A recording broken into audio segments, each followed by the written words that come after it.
नमस्कार, मैं हूं अंजलि और आप देख रहे हैं रफ्तार टुडे।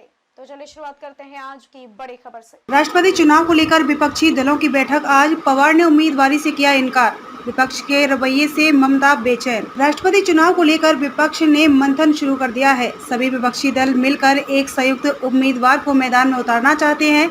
इसके लिए पहले राष्ट्रवादी कांग्रेस पार्टी प्रमुख शरद पवार का नाम आगे चल रहा था, लेकिन खबर है कि उन्होंने चुनाव लड़ने से इनकार कर दिया है।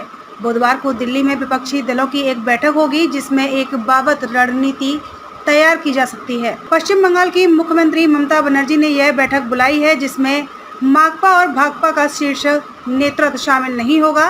बैठक से पहले ममता ने मंगलवार को राकांपा नेता शरद पवार से मुलाकात कर राष्ट्रपति चुनाव से जुड़ी रणनीति पर चर्चा की।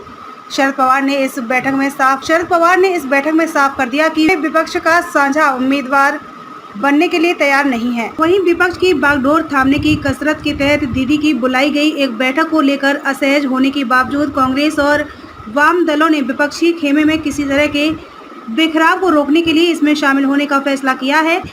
राष्ट्रपति चुनाव पर विपक्षी नेताओं की बैठक का ऐलान करने में लीड लेने के बावजूद विपक्ष के कई शीर्ष नेताओं व मुख्यमंत्रियों के नहीं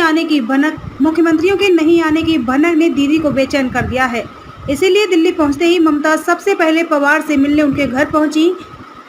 इसकी तस्वीर खुद पवार ने ट्वीट कर शेयर की। सूत्रों के अनुसार इस दौरान पवार ने ममता को भी साफ कर दिया कि वे विपक्ष का संयुक्त उम्मीदवार बनने के इच्छुक नहीं हैं। सभी को मिलकर नई उम्मीदवार पर सहमति बनानी होगी। पवार से मिलने के बाद भाकपा नेता डी राजा ने भी कहा कि राकांपा प्रमुख ने राष्ट्रपति उम्मीदवार बनने से इनकार किया है। पवार ने दीदी को यह समझाने का भी प्रयास किया। राष्ट्रपति चुनाव को विपक्षी नेतृत्व की कमान थामने के राजनीतिक मकसद के रूप में इस्तेमाल से बचना जाना चाहिए। बताया जा रहा है कि पवार अपनी तरफ से कांग्रेस के असंतुष्ट खेमे के नेता गुलाम नबी आजाद को विपक्ष का उम्मीदवार बनाने की संभावना टटोल रहे हैं।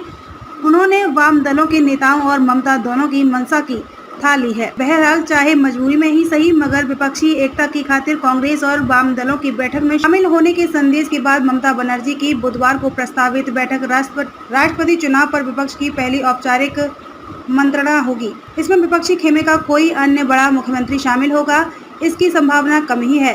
राष्ट्रपति चुनाव के लिए नामांकन प्रक्रिया बुधवार से शुरू हो रही है। राज्यसभा सचिवालय ने निर्वाचन आयोग के निर्देशों के बाद चुनाव के लिए विशेष सेल गठित किया है। 18 जुलाई को चुनाव के लिए राज्यसभा के महासचिव पीसी मोदी को निर्वाचन अधिकारी बनाया गया है। विशेष कार्य अधिकारी मुकुल पांडे और राज्यसभा सचिवालय में संयुक्त सचिव सुरेंद्र त्रिपाठी को सहायक निर्वाचन अधिकारी बनाया गया है। अब तक के लिए बस इतना ही। मिलते हैं फिर ऐसी ही बड़ी खबर के साथ। तब तक के लिए नमस्कार और देखते रहिए रफ्तार टुडे।